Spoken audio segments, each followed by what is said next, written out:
केवल नई सरकार बनने का चुनाव नहीं है, एक और संभाजी महाराज को मानने वाले देशभक्त है।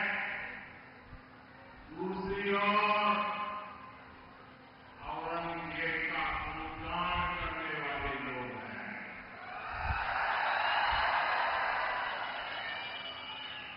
पूरा महाराष्ट्र जानता है छत्रपति संभाजीनगर को उसका ये नाम देने की मांग बाला साहब ठाकरे ने उठाई थी।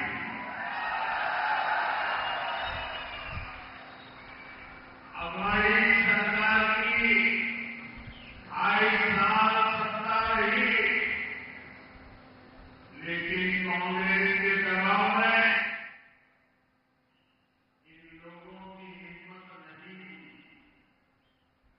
जबकि महायुति सरकार ने आते ही इस शहर को छत्रपति संभाजीनगर का नाम दिया।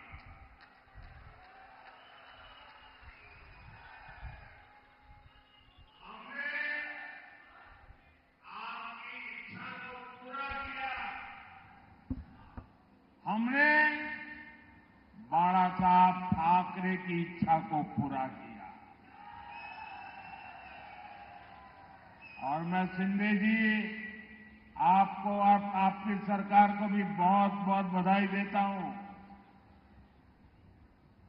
और साथियों, औरंगाबाद को छत्रपति संभाजीनगर बनाने का सबसे ज्यादा तकलीफ इसे हुई थी। इसी कांग्रेस पार्टी को, अघाड़ी वालों को, जिसके पाले पोसे हुए लोग इस फैसले को पलटने के लिए कोर्ट तक चले गए थे। आप मुझे बताइए, जिन्हें संभाजी महाराज के नाम पर आपत्ति है, जिन्हें उनके हत्यारे में अपना मसीहा दिखता है, ये लोग महाराष्ट्र और मराठी स्वाभिमान के खिलाफ खड़े हैं कि नहीं खड़े हैं? ये लोग हमारी पहचान के खिलाफ है या नहीं है? महाराष्ट्र क्या कभी भी ऐसे लोगों को स्वीकार करेगा क्या? साथियों, महाराष्ट्र को विकसित भारत के विजन का नेतृत्व करना है। बीजेपी और महायुति इसी संकल्प को लेकर काम कर रहे हैं। इसलिए आज महाराष्ट्र में आधुनिक इंफ्रास्ट्रक्चर का निर्माण हो रहा है। आज समृद्धि महामार्ग संभाजीनगर से होकर गुजर रहा है। मराठवाड़ा, विदर्भ और मुंबई से सीधे जुड़ गया है। जळगांव, धुलिया, सोलापुर से हाईवे कनेक्टिविटी के प्रोजेक्ट पर भी तेजी से काम हो रहा है। इस पूरे क्षेत्र में रेलवे को आधुनिक बनाया जा रहा है। साथियों, महायुति सरकार बनने के बाद देश में सबसे ज्यादा निवेश, फॉरेन डायरेक्ट इन्वेस्टमेंट अगर कहीं हुआ है तो वो मेरे महाराष्ट्र में हुआ है। शिंदे जी, इसके लिए भी आपको और आपकी टीम को बधाई। और इसका एक बहुत बड़ा लाभ आप लोगों को हुआ है। अकेले इस क्षेत्र में अब तक 70,000 करोड़ रुपए से ज्यादा के निवेश के समझौते हो चुके हैं। 45,000 करोड़ रुपए के प्रोजेक्ट्स यहां आ चुके हैं। आने वाले समय में बहुत सारी बड़ी बड़ी कंपनियां हमारे यहां काम करेगी। इसके लिए यहां महाराष्ट्र का सबसे बड़ा इंडस्ट्रियल पार्क बनाया जा रहा है।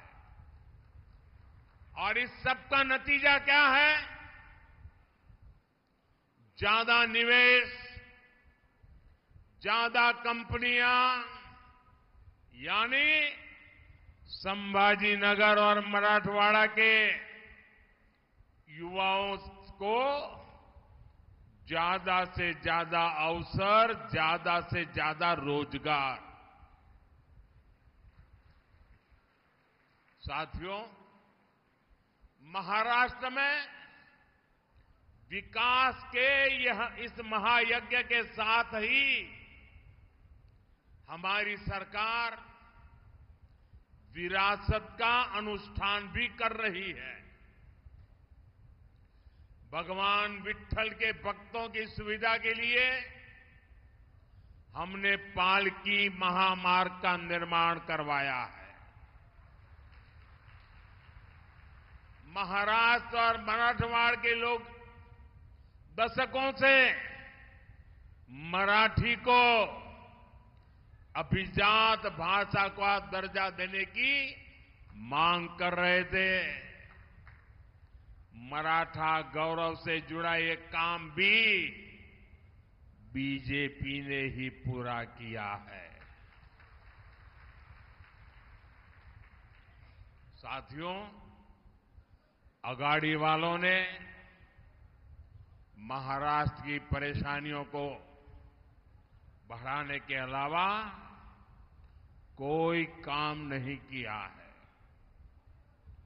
मराठवाड़ा में लंबे समय से पानी का संकट रहा है, लेकिन कांग्रेस और अगाड़ी वाले हमेशा हाथ पर हाथ धरे बैठे रहे। हमारी सरकार में पहली बार सूखे के खिलाफ ठोस प्रयास शुरू हुए। महायुति की सरकार ने वैतरणा और उल्लास सब बेसिन से पानी मराठवाड़ा तक पहुंचाने का फैसला लिया है। जब देवेंद्र जी सीएम थे तो उन्होंने जलयुक्त शिवार योजना भी बनाई। जलयुक्त शिवार योजना से मराठवाड़ा में जल संकट सुधरना शुरू हुआ था। लेकिन भाइयों बहनों, बीच में 2.5 साल के लिए इन अगाड़ी वालों की सरकार आ गई थी। इन्होंने इस योजना को भी बंद कर दिया था। जब महायुति की सरकार आई तो ये काम दोबारा शुरू हुआ। छत्रपति संभाजीनगर में पानी की सप्लाई के लिए महायुति सरकार ने 1,600 करोड़ रुपए से भी ज्यादा दिए थे। इस पर भी अगाड़ी वालों ने ब्रेक लगा दिया था।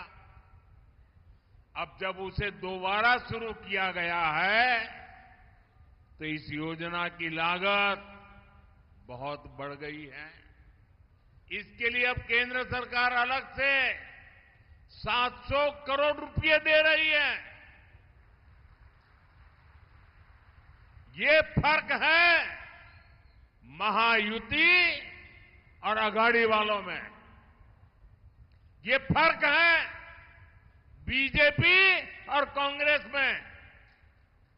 आप मुझे बताइए, महाराष्ट्र में सरकार पानी और सूखे से मुक्ति दिलाने वाली होनी चाहिए या इन योजनाओं को ठप करने वाली होनी चाहिए?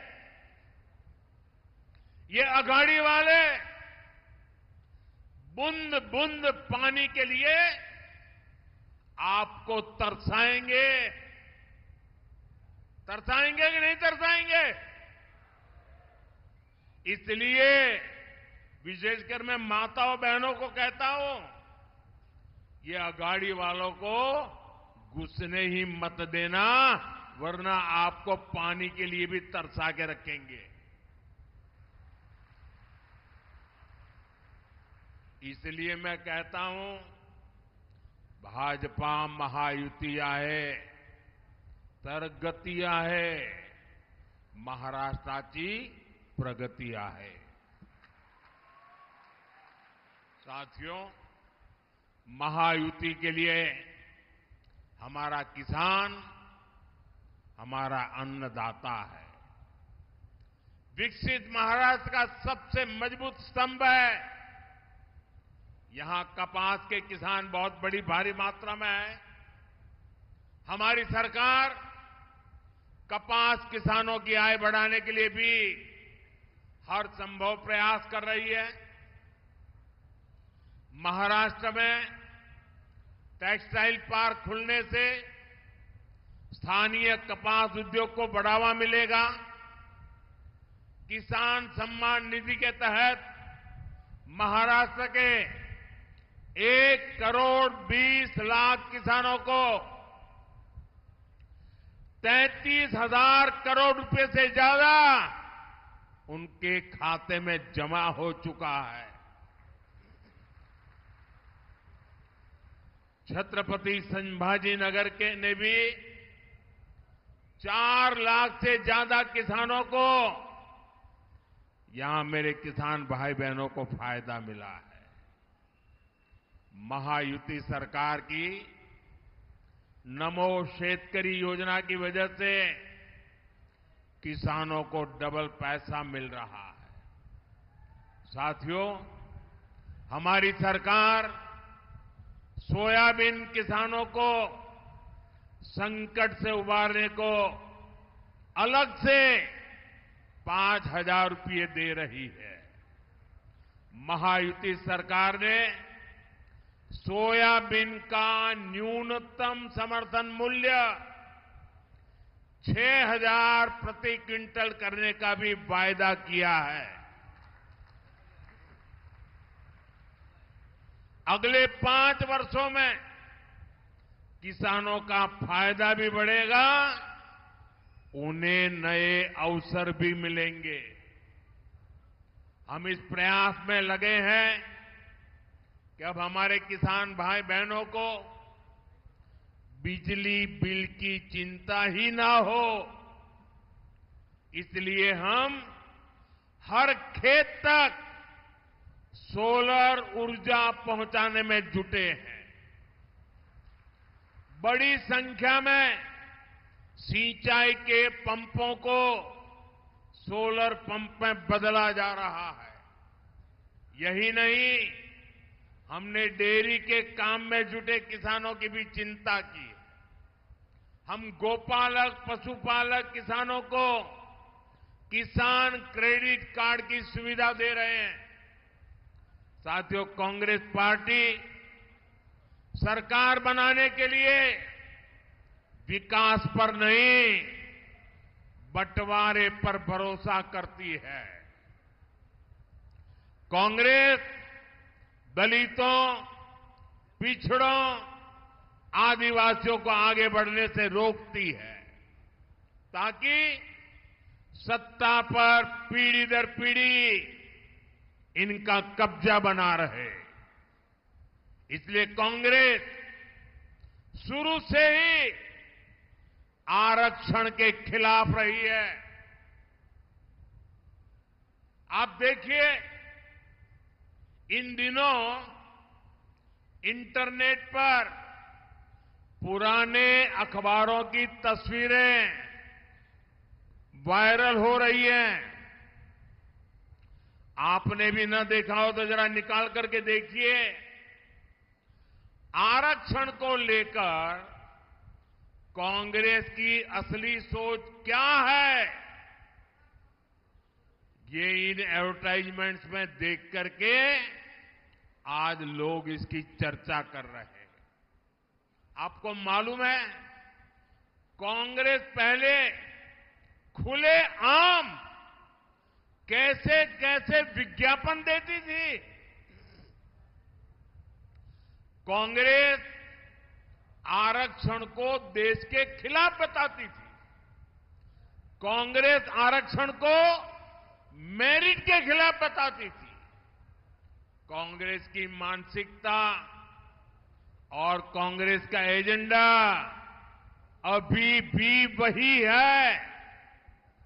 इसलिए पिछले 10 वर्षों से ओबीसी समाज का प्रधानमंत्री इन्हें बर्दाश्त ही नहीं हो रहा है। उनको लग रहा है ये पिछड़ा कहां से आ गया। इसलिए कांग्रेस के शहजादे विदेश में जाकर खुलेआम बयान देते हैं कि वो आरक्षण को खत्म कर देंगे। भाइयों बहनों, अब अपने एजेंडे को लागू करने के लिए, उसे आगे बढ़ाने के लिए कांग्रेस और अघाड़ी एससी, एसटी, ओबीसी को छोटी छोटी जातियों में बांटने का षड्यंत्र रच रहे हैं। कांग्रेस यहां माड़ी समाज को गवंडी समाज से लड़वाना चाहती है। कांग्रेस लोहार को सुतार से लड़वाना चाहती है। कांग्रेस चाहती है कि सोनार और कुंभार में जाति के नाम पर लड़ाई हो जाए। ये लोग वाणी और तेली जैसे समाजों को आपस में लड़ाना चाहते हैं। ये नावी धोबी को लड़वाने की फिराक में है। कांग्रेस सोच रही है कि ओबीसी जातियों में बटेगा तो उसकी ताकत कम हो जाएगी, और जब समाज की ताकत कम हो जाएगी तो कांग्रेस को बैठे बैठे ही फायदा मिल जाएगा। यही से कांग्रेस के लिए सत्ता में वापसी क्या मौके की तलाश चल रही है। और जैसे ही कांग्रेस को सरकार में आने का मौका मिला तो वो एससी, एसटी, ओबीसी का आरक्षण रोक देंगे। इसलिए एससी, एसटी, ओबीसी को इन साजिशों का शिकार नहीं होना है। और इसलिए भाइयों बहनों, हमें जागरूक रह करके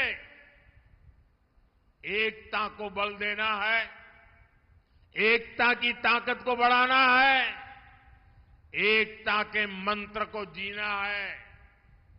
और इसलिए हमें याद रखना है, हम एक हैं तो सेफ है। हम एक हैं, हम एक हैं तो, हम एक हैं तो। साथियों, मैं आज देशभक्तों की इस भूमि मराठवाड़ा की धरती से एक और जरूरी अपील करना चाहता हूं। इस धरती ने सदियों से भारत की अखंडता के लिए, भारत माता के लिए बलिदान दिए हैं। महाराष्ट्र के लोगों के लिए देशभक्ति सबसे ऊपर है। लेकिन दूसरी ओर ये कांग्रेस पार्टी, कांग्रेस और उसके साथियों ने 370 को फिर से लागू करने का प्रस्ताव पास कराया है। आपने टीवी में, अखबारों में देखा होगा। आपको ध्यान होगा, जब हमने कश्मीर को 370 से आजादी दिलाई थी, तो कांग्रेस ने संसद के भीतर उसका विरोध किया था। अदालत में भी वकील बन करके कांग्रेसियों ने 370 के हमारे निर्णय को खत्म करने के लिए रात दिन मेहनत की थी, बेशर्मी के साथ मेहनत की थी। और अब ये फिर से 370 को लागू करके कश्मीर का अलग संविधान बनाने की योजना बना रहे हैं। कश्मीर भारत का अभिन्न हिस्सा है। कश्मीर में बाबा साहब आंबेडकर का संविधान चले, कश्मीर से आतंकवाद का नामो निशान मिटे, ये हर देशवासी का संकल्प है। लेकिन कांग्रेस का सपना क्या है? कांग्रेस का सपना कश्मीर से बाबा साहब के संविधान को हटाने का है। मैं तो हैरान हूं, पाकिस्तान के अलावा अगर कोई ये सपना देख रहा है तो वो कांग्रेस और उसके साथी है। पाकिस्तान की भाषा बोलने वाली कांग्रेस और उसके दोस्तों को क्या महाराष्ट्र के मेरे भाई बहन, संभाजीनगर के मेरे भाई बहन ऐसे लोगों को सबक सिखाएंगे कि नहीं सिखाएंगे? साथियों, हमें महाराष्ट्र में एक मजबूत और निर्णायक सरकार की जरूरत है।